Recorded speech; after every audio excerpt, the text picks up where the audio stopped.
Today on the Daily Charge, is the next iPhone the iPhone Pro? Samsung's really, really big camera, and the impact Airbnb's policy has on bedbugs. Good morning and welcome to CNET's Daily Charge. It's Tuesday, August 13th. I'm Roger Chang. And I'm Claire Riley. Let's take a look at today's headlines. Apple may finally embrace the Pro name for its next series of iPhones. Apple is looking to call its higher-end triple-camera version the iPhone 11 Pro. The other versions would still be called iPhone 11 and iPhone 11R. This is according to a leaker named CoinX. But Mac Rumors had previously said Apple might use this name, so it's not out there. What do you think, Pro?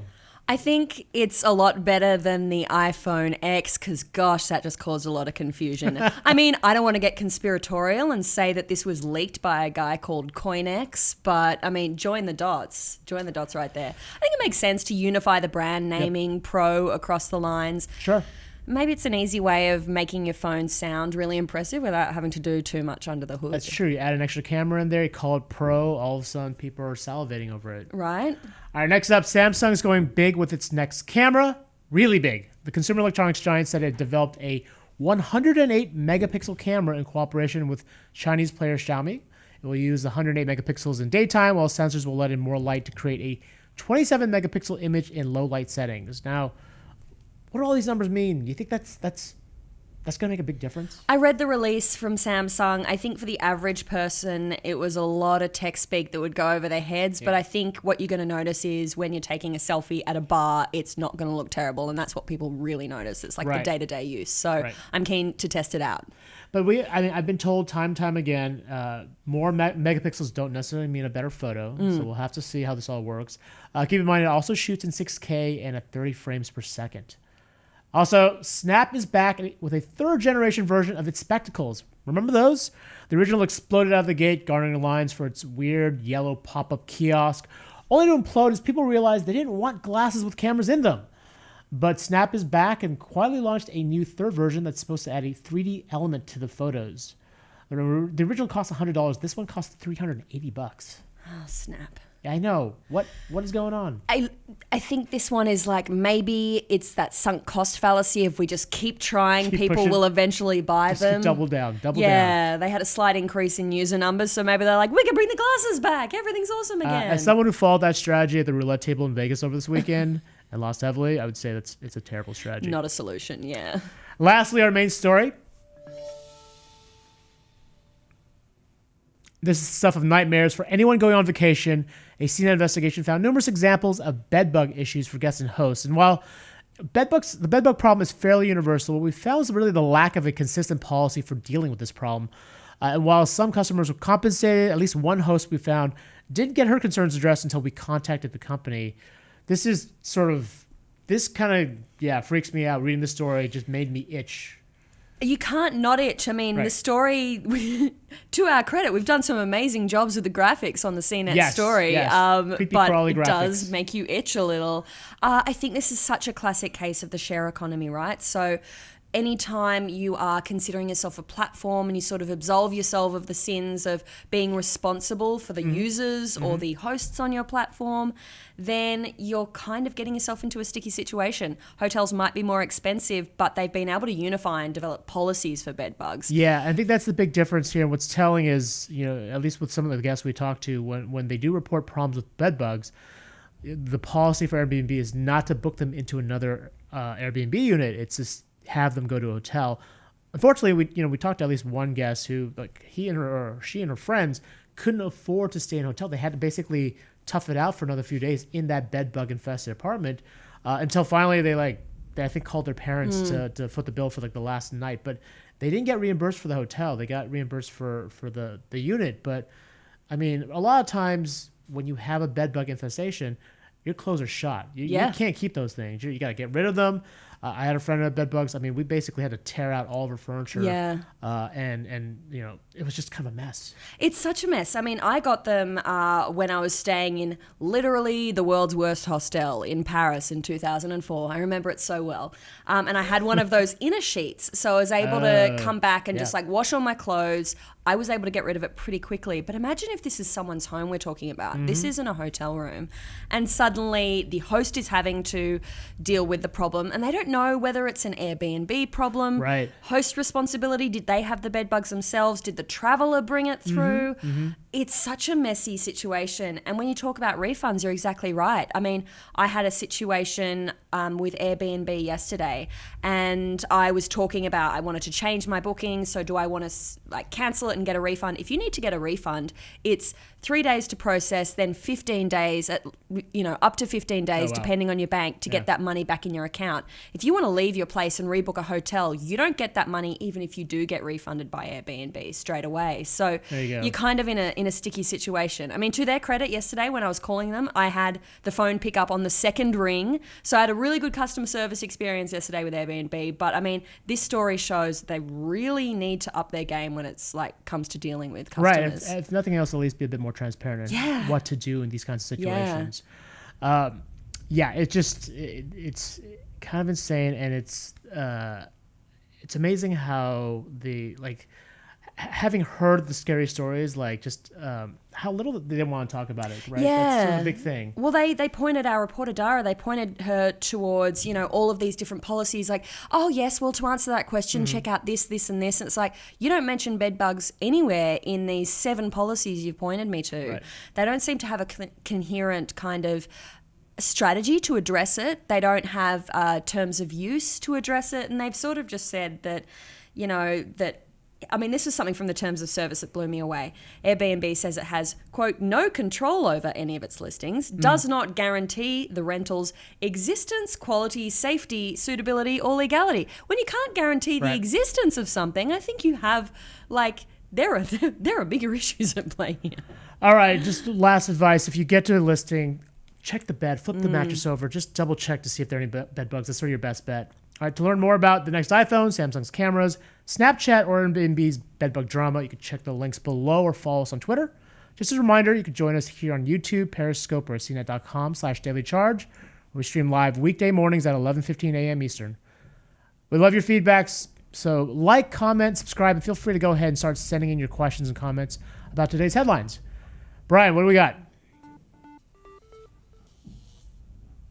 So, as everybody else in the chat right now, I want to leave because of your subject matter, so I'm going to leave. Matthew Datcher says, if I see bed bugs, I leave quickly. Then again, I'm one of the people who checks a room with a flashlight before I even bring in my luggage. As you mentioned before, that is good advice for anybody to take. I'm a little disappointed in Airbnb's response to this. I think many people are. I know our reporter Dara has been just racking her brain and tearing her hair out in pursuit of this, all the while experiencing what seems to be a little bit of self-loathing because it's such disgusting subject matter. Is she okay? I just want to know, is she okay? She's fine. She's fine. It was, when you start talking to enough people, so the stories start to sound very similar, and they're all kind of, the red bites, the line of bites against your back. Itchy. They are. Itchy. I don't know from experience. I don't think I've, at least I hope I've it's never like had a mosquito bite. But there's like a consistent track of them. Yeah, and the mosquito bite doesn't go down for days and days and days, and it's insanely itchy. So, my skin. And, we couldn't really necessarily say that, there's a bigger problem with Airbnb units as opposed to, sort of the broader unit. But exterminators in the Pest Association do say that where you would find bed bugs are apartments and homes. That's where you go for an Airbnb listing. And it's that issue of not having a policy to deal with it. Yep. They're everywhere. They can happen to the cleanest and nicest of people, like it happened to me in 2004. But if you don't have a policy, then you're just trying to ignore it, and that's not a solution. Right. And they argue there's a policy, but you really kind of have to click through a lot of links. You got to dig through it, and it's not crystal clear. Well, when we have a reporter who'd been working on this story for weeks and weeks, and she's not able to get clear answers, then what are you supposed to do when it's 2 a.m. and you're itching crazily and you're trying to decide where to stay tomorrow night, There you go. Next question is coming in from Michael Brown. Didn't Alfred have a pair of spectacles and love them? Yes, he had the original ones. He actually waited in line for one of the original ones. Like it took like all afternoon. I think he liked them for about 5 seconds, and then I think that's the reaction Millennials, everyone. am I right? Oh. There you go. I think that's the reaction everyone had though. Like they had them like, oh, these are kind of cool, and then they just stopped using them immediately because they weren't super practical. I think there's still a creep factor there with wearing glasses with camera lenses. These are a bit more subtle. They look a little bit sleeker, but I mean, it doesn't remove the fact that there is a camera there. And I look at the photo and straight up, it reminds me of Taylor Swift's new film clip. You Need to Calm Down. Yes. That shot, the kind of red lipstick, the blonde hair. Oh, I was yeah. like, have they gotten Taylor Swift to model? I'm like, oh, they're very clever with their marketing, as they were with the previous generation, which had that kind of holographic lens and the yes. kind of fluoro colors, which was very 2016, 2018, whenever they came out. 2018, that was literally last year. I don't know, for me, it's like when you use the Snapchat app, you kind of jump in, play around with it for a while, and it hasn't had a stick factor for me, so I haven't stuck with it. Right. But when I'm spending $380 on a pair of spectacles, that's not as easy to kind of not stick with when you make a decision to kind of attach yourself to that. Suddenly you're $400 in the hole, and you're like, well, I don't know. Yeah, and just keep in mind, the original, I looked it up, the original Snap spectacles, Snap had to write down $40 million for unsold inventory of this thing. So maybe they've gotten sort of a handle on like what the demand is, what the supply is here, and it's probably a lot more limited, but it's kind of, I don't know, I scratch my head with a $380 pair of glasses. I mean, what they're maybe trying to do is create this kind of hype luxury element, because they did that with the first set with those vending machines that kind of looked like minions. Yep. If you generate enough hype, that's, I guess, how they wanted to sell to a younger generation. Yeah. And so maybe by creating that kind of exclusive price point, they're trying to do that. I just don't know if it's going to be something you stick with. I mean, classic example. So Snap's user numbers were dropping and dropping last year. This year, they started to staunch the flow of people leaving the service, but they weren't getting new people on. And more recently, they've had a bit of an uptick in users because they credit the Android app for that. For me, though, I had Snapchat, used it, and now whenever there's a new filter out, I will reinstall the app, log in, use the filter, take a screenshot of it, and just share it on my WhatsApp group. That's how I know people are using it. And then I go, cool, I've had enough fun with that young face feature or the gender swap feature or whatever it is. And then I uninstall the app again. I also feel like most of those filters end up getting stolen by Instagram anyways. Like, it'll show up there eventually, so yeah, it's the why Facebook bother effect. waiting? I'm is. sharing it on WhatsApp, and then Instagram will have the features later. So, sorry, Snap. Yeah, sorry. Michael Brown asks, which was worse, Snap Spectacles or Google Glass? And before we answer, the follow-up from Brian. There was a big backlash with Google Glass because of its camera. I don't feel Snap glasses had the same reaction. Yeah, I mean, it's there were two very different products. The Google Glass was like $1,000+. I forget what the original cost was, but it was expensive and it was meant to do more. Google Glass is actually still in existence now. There's a 2.0 version that's more business friendly. You know, I can see where it would work in like a factory or warehouse where you need instructions that could pop up there, and it was meant to be different.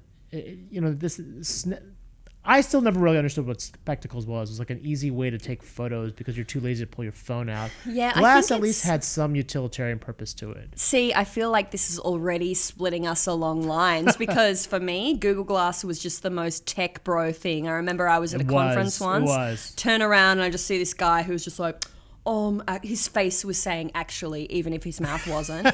And he had these Google glasses on. I was like, dude, what are you capturing? You're too far from the stage for this to be useful. And you look at the advertising. I come back to that Taylor Swift image again, right? Yep. Taylor Swift. Spectacles are selling on youth. They're selling on fun, fast sharing. And the whole tagline is, what do they say? Seeing and capturing images the way our eyes do. So it's like, this is what I see in a given day. Right. And what a young, fun person who's skateboarding sees in a given day, that's way more interesting than what some tech bro at a conference about cloud security is seeing in a given day. I tend to agree with that, especially the early aspect of it, because it was sort of, particularly among journalists, like, you knew you were like a tech elite if you were walking around with those things at a press conference. I will say it's since the hype has died and it's settled down, it's gotten a lot more practical. Like, Yeah. you know, the way it's being used, you know, by doctors, by folks in work, there are actual practical implications. Nowhere near sexy, nowhere near as attractive as, and you never find like a Taylor Swift like billboard for Google Glass anymore. But I think it's more practical. Whereas Snap it's riding off a lot of hype. It's riding off that kind of luxury brand you're talking Yeah. about. There really isn't a practical use for one of these things. At $100, like sort of kind of got it, but like at $380, that's a lot for a lot of hype and a lot of whatever it is millennials love. The Google Glass Enterprise Edition 2, so I guess that's a more recent version. Yeah. In 2019, they were $1,000. So, Okay, so totally different uses, but the spectacles for sure. are getting close to half of that, right? Right, My right. question for the Google Glass, though, is great features for maybe more enterprise users, doctors, but would you not just want a more advanced heads-up display or maybe some sort of AR functionality? Like, I think the Google Glass is kind of not quite doing that, but it's not quite, you know, it's sort of in an in-between space. That's a really good point. I think like an actual pair of glasses with a heads-up display would be sort of ideal. I don't know if the tech is there to make it as feasible. There have been a number of those smart glasses, right? Like, is it not, I don't want to say Vuzix, I think, or was it Vuzix? Yeah. Or, I can't remember the name. It went out of business. A bunch of these smart glass makers went out of business. So, I mean, I think the idea is sound, but like the demand and the execution so far has been really lacking. Yeah, and I think we'll probably see a division where the market will get pushed up to the heads-up displays and those more advanced features, and maybe something like spectacles will get pushed down so that the features just become maybe more augmented reality on your phone. Right. All right, what else, Brian? I mean, to me, it's like not only did Snapchat not learn from their original mistakes, they somehow dug deeper and made it worse. Like, could they be more tone deaf? If they want to play in the sandbox, fine, but they should be ready to lose more money. Let's move on to iPhone topics, though, because I hate Snapchat. Michael Brown says, iPhone Pro sounds like a great name in my opinion. I want to open that up to the poll in the audience and see who else thinks that's a good naming convention. I wish Apple would name the 3 iPhones, iPhone Mini, iPhone, and iPhone Pro. Do you think we're going to see them go down that path or what? I think the iPhone XR has become like the R is like the shorthand for like the cheap one. And then there's just sort of the base model iPhone and then the Pro. Keep in mind that they'll keep the number convention, right? It'll still say iPhone 11 Pro, iPhone 11R, iPhone 11. I don't know. They're just in the end, they're just names. Yeah, right? maybe they'll stick with Roman numerals though. Maybe we'll get the XI or the XE. XI Pro. XI Pro S2. XIR though, that would be weird. Zer. Yeah, I iPhone think Zer. I would love to see an iPhone Mini. That could be fun. To iPhone Nano come back. We're not going to see a return to small form factor. Maybe something like the Palm. That would be kind of cool. Ooh.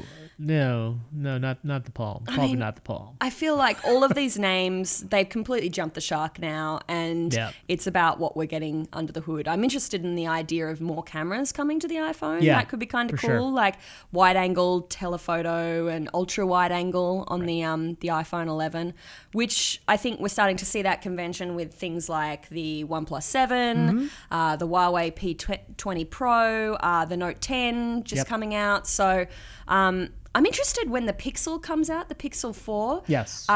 For me, I think of all of the phones I've used, a lot of the flagship phones recently, that camera was just so hard to beat. And it was just a single lens. It was all done through AI. So I wonder how the kind of software versus hardware is going to play out. I mean, iPhone's really well known for great shooting, but to be honest, if we see another lens come on the Pixel 4, is it just going to make it a Voltron of awesomeness? It could be, or maybe maybe the extra hardware just sort of once they get back into the reality of using dual lenses, like they're in the sort of the same level as the same playing field as everyone else. Because I agree. Like the Pixel, in terms of the software, the combination was pretty potent. Like I don't think any other phone really beat it in terms of photo quality. I went to Japan shortly after I started using it, and so I took it over there to test it out. I mean, it's hard to take a bad photo in Japan, so I have. Yeah, I'm terrible. Some spectacularly bad Yeah. photos. Oh yeah. But I remember there was, you know, the selling point for a lot of these, and we talked about it with Snap and also with Samsung that we mentioned earlier, with that 108 megapixel. It's capturing things as your eyes see them. And this was a case where it was dusk, I was in these beautiful gardens, and I was actually, like, it was starting to get quite dim, and I took a photo on the Pixel, and it was better than what my eyes could see. I saw details that I hadn't picked out in these rocks and things. I was like, oh gosh, I am worse than the machine now. And it was this kind of moment of clarity. I still think of that photo as being so spectacular. And I was so lucky having a good camera on a holiday. Yeah. But I mean, it's just so much better than what we had 5-10 years ago. My husband has a pretty low-end entry-level phone because he kept breaking his phone, so he just bought a $200 job, and he sends me photos of our dogs, and it's just not good enough. Right. I'm just disappointed. You can't have a bad phone Yeah, anymore. the expectations. I mean, I took a look at photos from I was in Japan around the same time you were. Oh, of course, That's yes. right. But I looked at the photos that I had taken, I think 10 years ago when I was in Japan, and like the quality, I mean, they're blurry, they're smudgy, and they're all pretty terrible. But I remember back then thinking, oh, these are pretty nice. And now I think our expectations have changed. Yeah, absolutely. And I mean, we're getting such good devices. We're paying for it, but I mean, hopefully some of these features start to roll out into the mid-range, and we'll get better phones in the mid-range. Hopefully. All right, Brian. I've already got my pre-order in for the iPhone XS Max R Plus Alpha 2 Electric Boogaloo, so there's that. I've heard good things By the about way, it. if the Pro does hold true, I wonder how long it takes before we get a Galaxy S10 Pro or a S11 Pro or 12 Pro. It's going to happen. Yeah. Apple, as always, setting the standards. I thought the name for the iPhones would be iPhone 11R, iPhone 11 Pro, iPhone 11 Pro Max. Are they abandoning the Max name now? Ooh, that's a good question. I don't know. Maybe Max is now Pro. We'll see. Max has always felt on the nose to me. Yeah, it I just know. feels like maximum power. I don't know. Yeah, like extreme. Like it's very like 90s. Tubular. X. Yeah, Yeah. just yeah. I think Pro is slick, and if they're trying to say, we saw with the iPad that they were trying to say this iPad can be used for kind of pro users and Yep. for professionals. Maybe that's what they're trying to say with for the iPhone. for folks who want to create content as Yeah, opposed to just yeah, consume it. Yeah, yeah. totally. We call that a pro user move. Michael Brown coming back in again with the Pro. Aside for what's rumored, what sort of features would you like to see? I mean, it's not going to happen, but I'd love to see them get rid of the notch. It's such a minor thing and it's superficial, but like, seeming like OnePlus has done it now. Samsung is essentially done with the Note, right? It's just like a little circle. Like, we don't need that whole notch thing, and it kind of doesn't pair with some of the watching videos and playing games. Like having that little notch go out there Yeah. it's a little distracting.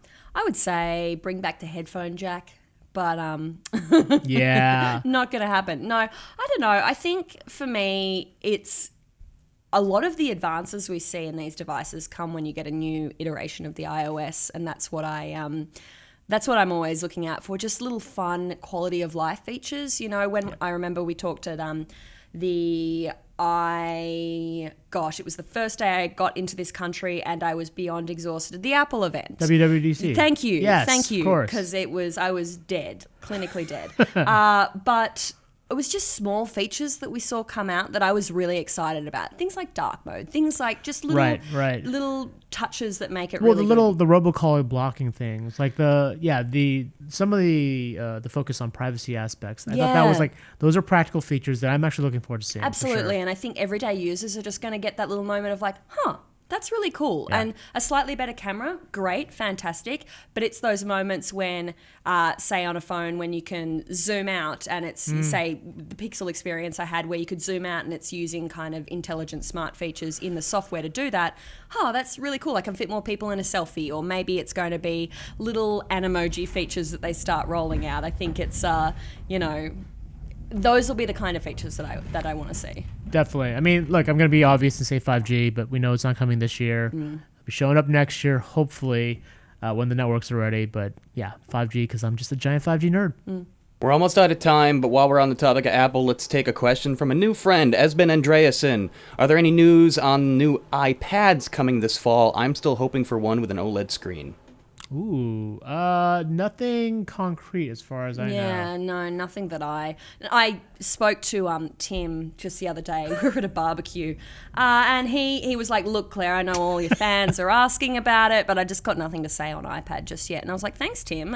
Pass me a beer if you would." You guys, you have the best barbecues. So close. He's really good at a cookout.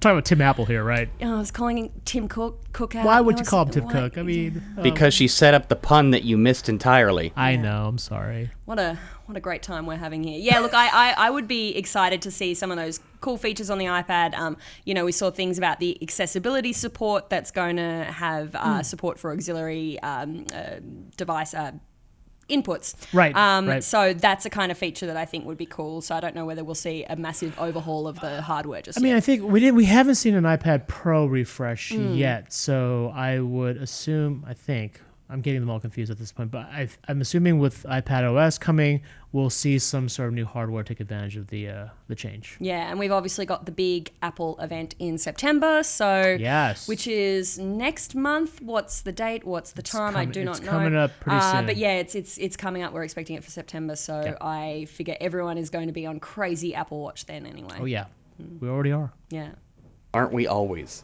All right, we are out of time, but on the way out the door, I just wanted to bring up this question. Well, comment from Brian. He says, I've never experienced bedbugs, and my partner had to convince me to try Airbnb for the first time.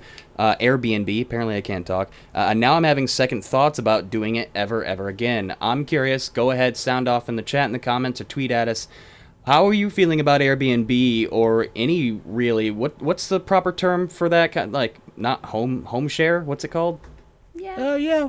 Like a home share. Yeah. I'd call it sharing economy. Ride sharing economy. Sure. What are your feelings out there? Let us know. We're curious to see where you stand, if this really impacts how you're going to, or if you're going to continue to use the services. But as I said, we're out of time. Thanks everybody for joining us. Claire, it's been great to have you. It's been so good to be here. I'm itch-free and bedbug-free, officially certified.